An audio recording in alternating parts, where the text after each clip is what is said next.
tonight, and Don, it's great to have you guys here. But Wayne Peden is going to be doing our demo tonight, and he's going to talk all about router safety, how to use the router properly, and make sure you keep all your fingers and toes in check. Fairly simple to use.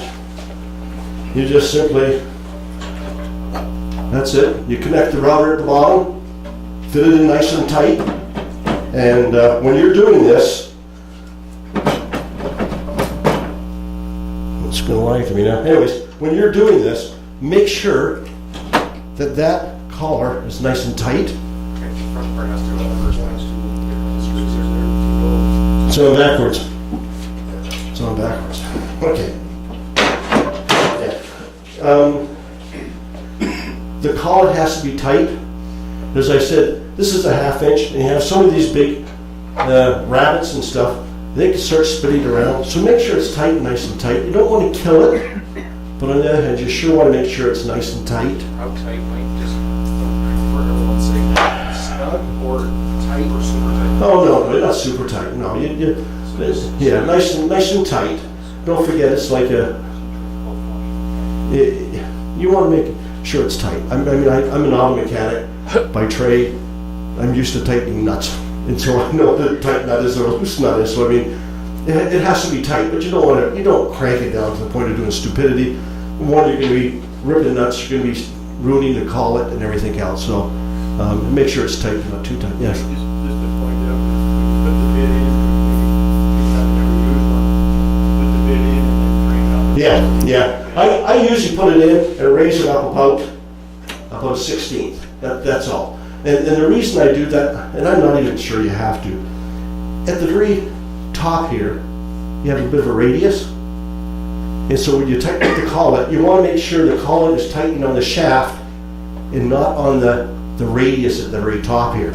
So you put it in, bring it up just a tad, tighten it down, and maybe a 1/16 of an inch, something like that. And so the collet is tightening on the straight part of the shaft. It's not going to be tightening on the round radius, because there's nothing worse tightening on the radius. It gets a bit loose, and then it comes flying out on you. So, router tables are great because it allows you to take wood to the router, and I find I'm able to control the wood better on a router table, and that's why I use that. If I had a piece of wood here, for example, and I'm going to be cutting this one here, I would put this through, like the fence would be right up here. You put it against the fence, and you're using the fence as your guide, and that's when you use this bit right here, and you would put it right in here like that. The fence would come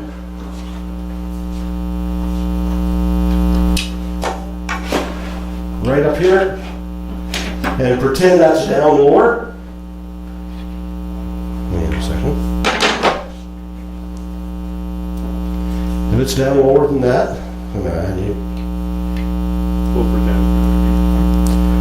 you can almost sort of cut a rabbit. Nah, I'm cutting the whole damn thing. But anyways, yeah, if it was down lower than that, you'd be cutting just a section out right here, and that's how you do a rabbit. And how far into the wood is dependent on where the fence is. And so the fence is what you guide it against, and you slide it straight through that way. Now, another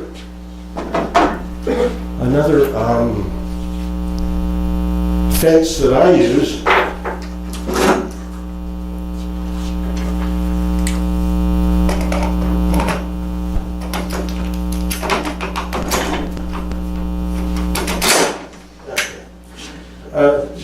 this is the table I made, and it's just a piece of plywood. I bought a piece of plexiglass.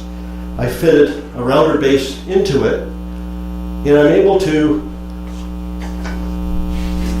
cut this here is a round over, but I just simply put it in through like that, and I cut it through like that, round all the way through, and because I'm just doing a little bit, and it's just taken off the slate, it doesn't have the problem with the flipping out, so I don't worry about the ends. But I take it through this way and around and back and forth, till it's nice and clean. And I have no problem. It's fast, it's quick, it's easy. And it's simple because it's a very quick setup, as opposed to this one here. This is a big setup. This one here, I'm using the ball bearing as my guide. This one here, I'm using the fence. This one here is very quick and easy, and I like quick and easy. Now, I'm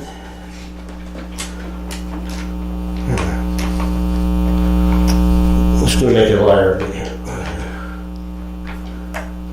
Okay, I'm going to leave it. Okay. The other way you can use a router is to cut out patterns. I bought a pattern for a Adirondack chair a number of years ago. I glued the pattern onto this masonite and I cut it out. And now if I want to cut a similar one, you cut it on the bandsaw. You leave it maybe a 1/4 inch larger than this, and you have this on the ground, and you take your router, and it has a collet. And I was hoping we'd have them here, but we don't. But a collet is something that fits right on the inside of this unit right here. So right on the inside, it's a little brass collet, and it sticks up, and it'll be like a little brass fence, a little small fence. Reduces the size of the opening. I'm sorry? It reduces the size of the opening. It does, but what happens is if this is on top of the wood you want to cut like this here, when you put it down, it comes up against the pattern you have, and if you have the right bit, you can just cut this piece of wood to the exact same size and shape, and it's a great cut. It does it better than very little sanding. It's really nice and simple to use, so it's a really good system. I guess there's one other thing I want to talk about routing. The new way of doing cabinetry is they're making all of the cabinet parts with routers. I don't know whether they're seeing the CNC machines. Everybody heard you have a great big large table, big enough that you can put a 4x8 sheet of plywood on, and it has an air suction pump that holds it down flat. On either side of this big table, there's steel rods that go this way, that way, and above it, there's another steel gantry that comes across, and on top of it, you have a router that goes back and forth. So there's no place on that table that router can't go to. You wouldn't happen to have that. Could you get it, Chris? I can't get it up. No. Sorry about that. It's Chris's age.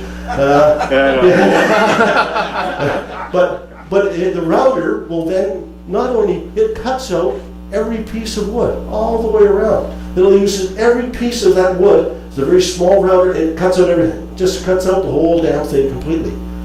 In fact, if you go to some of the like Home Depot on that, you'll see a door and you say, geez, that looks nice, a wood grain door. But if you look at it closely, it's a plastic pitcher of wood. And they thermal wrap it and suck it onto MDF, and that's how the door is. It looks like a nice piece of wood grain door, but it's MDF with this thermal wrapped around. You can look at it, if you look on the edges, you'll be able to see it. And again, that's made with one of these CNC cutters, and they're expensive. I think they're like $20,000 or $25,000 to buy these things.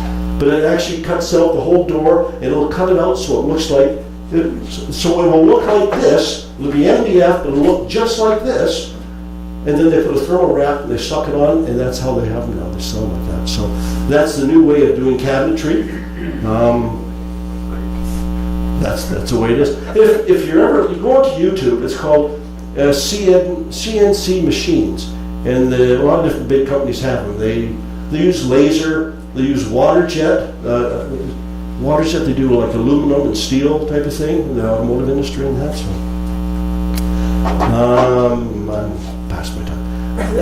Any questions at all?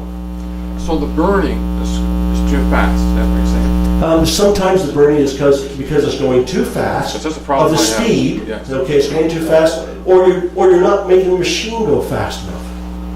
Because if you're going too slow, it's just sitting there burning on the wood. And so it's a combination of slowing down the speed of the motor and also going along. Now, don't forget, This one here, you can speed up. This one here,